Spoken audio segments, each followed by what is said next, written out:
Hey friends, so this week we are talking about two things people often use interchangeably, but are actually very, very different from each other, and that is hurt and betrayal. I think the reason that people may think they are the same is because sometimes you will feel both after you have been wronged by somebody, but they do have very important differences, and I think one of the best ways to explain that is this way. Hurt is generally fixable. It can heal. Meanwhile, betrayal often doesn't because it involves trust being broken. Trust is something that, for the most part, is very extremely difficult to restore, and sometimes you just can't. It's like a picture frame that falls off a shelf and shatters into a few pieces. You might be able to glue it back together with some patience and some time, but you will always be able to tell where that breakage happened. There are lines where the cracks are. The break was permanent, and no matter how good the glue you use is, it can never go back to being just one whole piece. You know what I mean? So, for simplicity's sake, I think we can say that the difference between hurt and betrayal is one heals, but the other one haunts.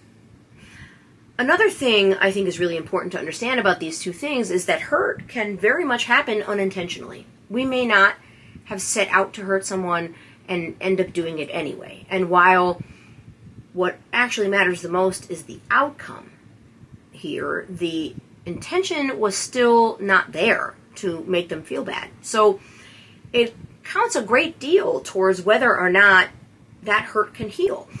On the flip side of that, betrayal is almost always intentional. It is calculated and deliberately executed. And what the person who hurt you intended really doesn't matter here. I mean, let's just use this example. Someone goes through a breakup and immediately jumps into another relationship with the first person that comes along without doing any of the work to really detach themselves from that first relationship. I personally think that this is a little bit toxic because those people generally do this without fixing any issues that led to that other relationship having fallen apart in the first place. Not to mention they didn't practice the heal before you deal theory, which is so very important because not only does it help you form healthy, secure relationships later, it stops you from inadvertently dragging another person into your trauma and your drama. Now, look, I know sometimes relationships will be over for a long time before they actually end, and one person will have a foot out the door already, but they have stayed for whatever reason. That's a bit different, and not what I'm talking about here. I'm talking about somebody who gets dumped today, and by next week they have already found a new love of their life, making that the fourth one that they have found in the course of a year or whatever. It's like a speed run through the healing process, and that never works out well in the end because nothing has been learned and nothing was fixed. At some point, that problem that the first person in that scenario put on a shelf to deal with later is going to come back around and create issues in that relationship too. Just saying.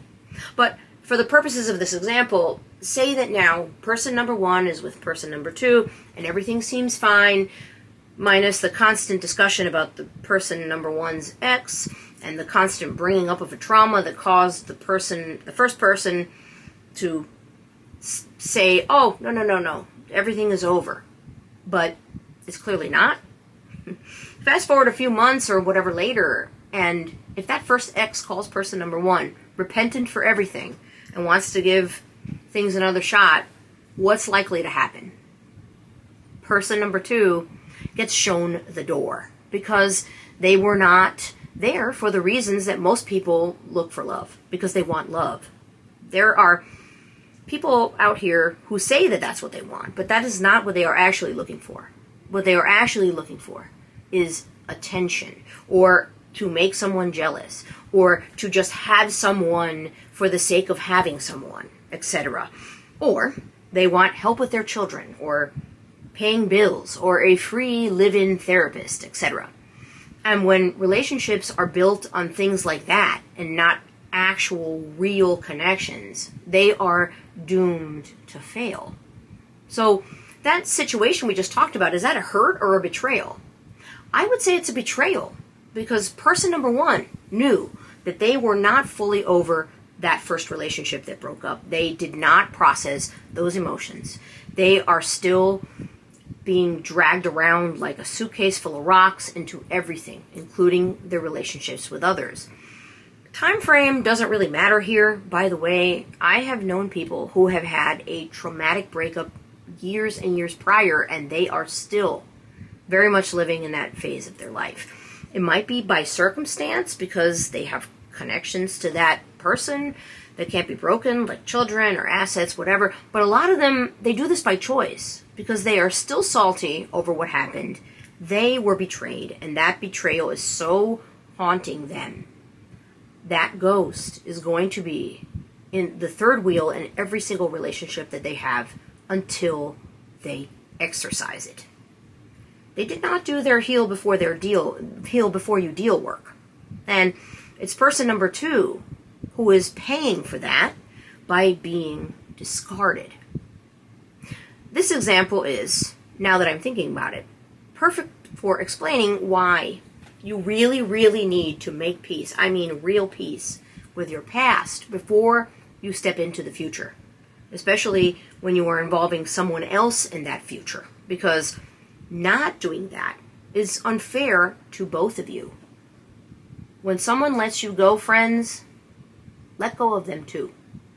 Feel your feelings as long as you have to, in whatever way will help you close that chapter. I mean really, really close it. Otherwise, not only are you holding yourself back, but you are bleeding on people that did not cut you. Know what I mean? Anyway, getting back to the differences between hurt and betrayal. Here's the thing. When we hurt someone, this is something that usually happens as a result of carelessness or lack of consideration or thought about another person's feelings, etc. And sure, there are people who intentionally hurt others. It unfortunately happens all the time. But I think this is not the case with most people. Most people don't mean to hurt anyone else. But the truth is that we have all done that in some way, shape, or form. Like, sometimes we will do things without thinking about the consequences and end up hurting somebody by accident. Sometimes we're just clumsy with our words, or forget something important, or say something in the wrong tone, in the wrong moment, whatever. Hurt can happen even when your intentions are good. Say, for example, a friend asks you to give them some honest feedback about an idea that they have, and you give that, but it's not positive. It might be constructive criticism, which is never a bad thing, really. But sometimes when we have worked very hard on something and put our all into it, you can't help but take any kind of criticism negatively and personally. Honestly, that's a very human thing to do. But for the purposes of our example, let's say that's what happens here, and the friend takes your feedback extremely personally. You didn't mean to hurt them, but you did. And you're still responsible for that impact and for smoothing that impact over. In situations like this, that tends to be not too difficult, and explaining to your friend that you are just being honest with them because you care. You want them to be successful or better or look good or whatever.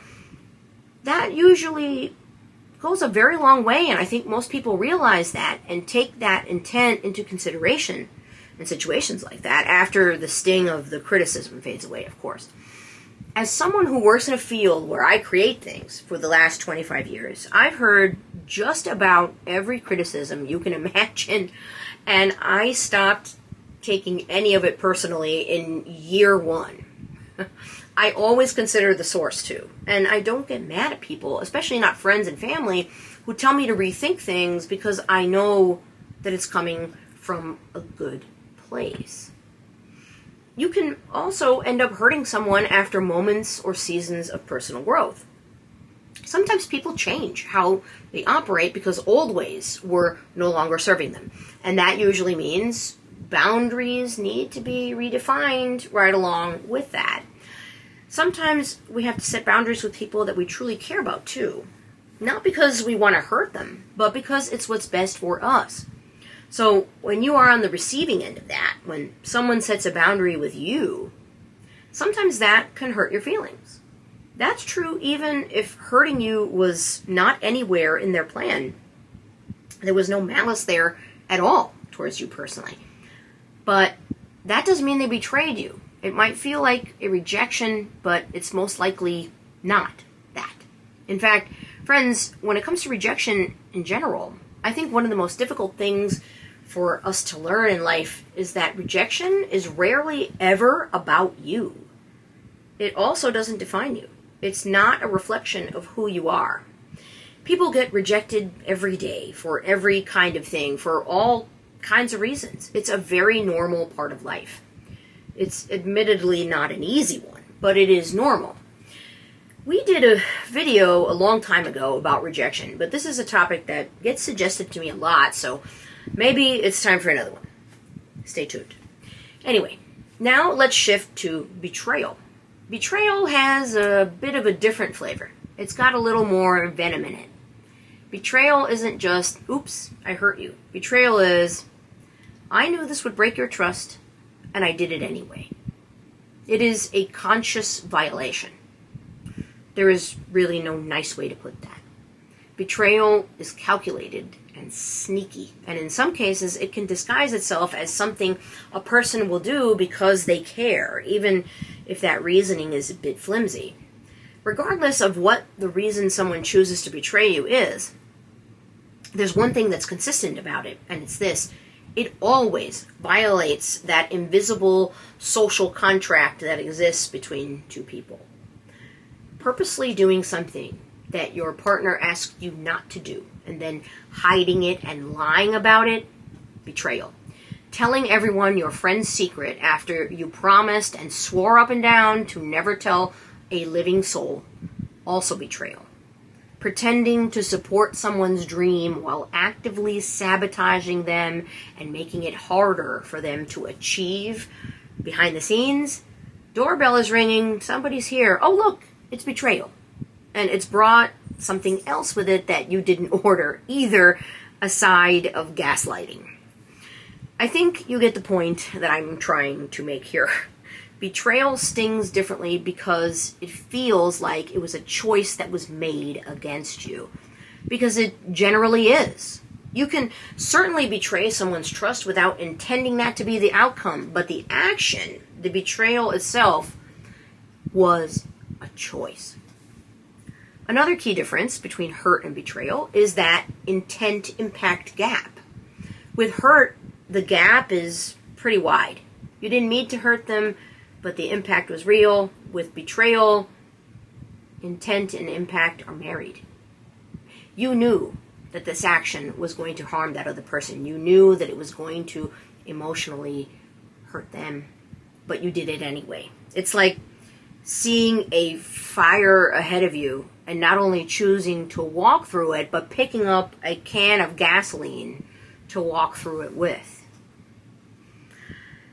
An example here would be something like a friend has access to some private information that only a select few people know about, and the person who divulged the information specifically asked that it be kept in that circle only and not be shared with others. But that friend goes ahead and accidentally shares that information in, say, a group text where there are people who are not in that little circle. When you call them out on it, they say, oh, I didn't think it was a big deal, so what? I don't really need to explain why that's clearly betrayal, right? It wasn't just the sharing of the information accidentally. I mean, it's pretty hard to accidentally tell something to somebody that is private, especially when they specifically told you not to. But then to be so flippant about it all and to not even apologize and to immediately just dismiss it as no big deal when it clearly was, or it wouldn't be private. Oof. I think two things are important to note here.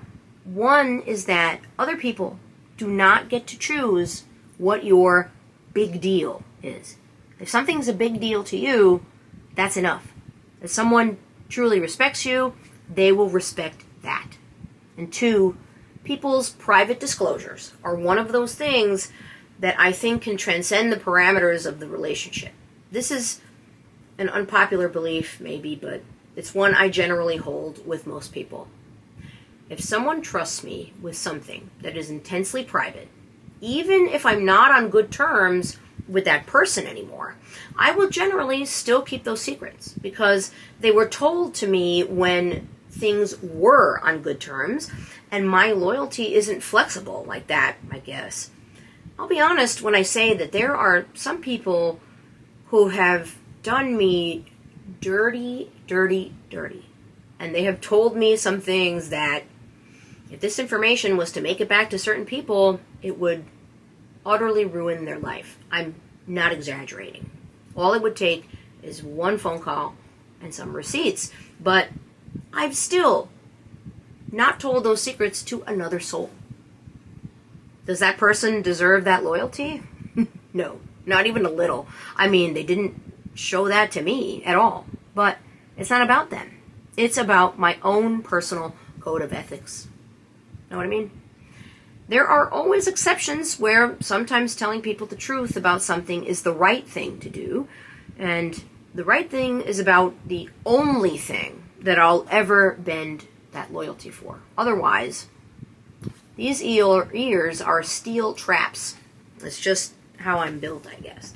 So, at this point in the video, you might be wondering, why is it so important to understand all of this? Why do we need to make sure that we know what the difference is between hurt and betrayal? What's it matter?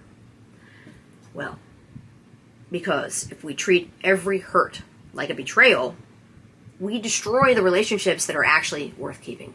If we treat every betrayal like just a misunderstanding, we let people walk all over our boundaries. Knowing the difference helps us respond appropriately. Hurt, you can usually repair that. But betrayal, you've got to rebuild trust if you choose to even rebuild anything with that person at all. If you're figuring out which one you're dealing with in a situation, it's helpful to ask yourself, was there an agreement that was broken? Did this person know this would hurt you and they still did it anyway? Do you feel like you're disoriented now, like you can't trust your own judgment anymore? Those are big-time signals that there's been a betrayal. Pay attention to them. They mean something. But if it's a one-off mistake, if the person is willing to listen and take ownership and work towards repair and apologize, that's probably a hurt, and that's usually worth working through. I'll leave you with this. Being in any kind of relationship with another person means that sometimes there are going to be ruffled feathers and hurt feelings. It shouldn't be the norm, though, and if it happens often, you have to ask yourself some hard questions and keep this unfortunate truth in mind. If someone breaks your trust once, it's a lesson. If they keep doing it, it's a pattern.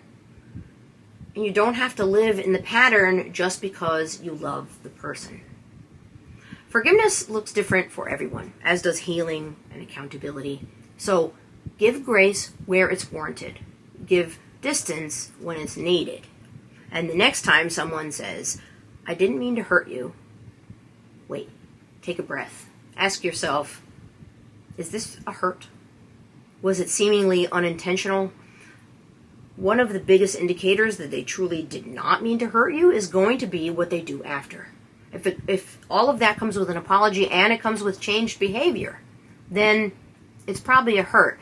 But if it turned out that it was a betrayal, remember, you don't owe your loyalty to anyone who only offered you trauma in return. That's all I've got for you this week. I'll be back next week with another priority message. Until then, take good care of yourselves. Bye.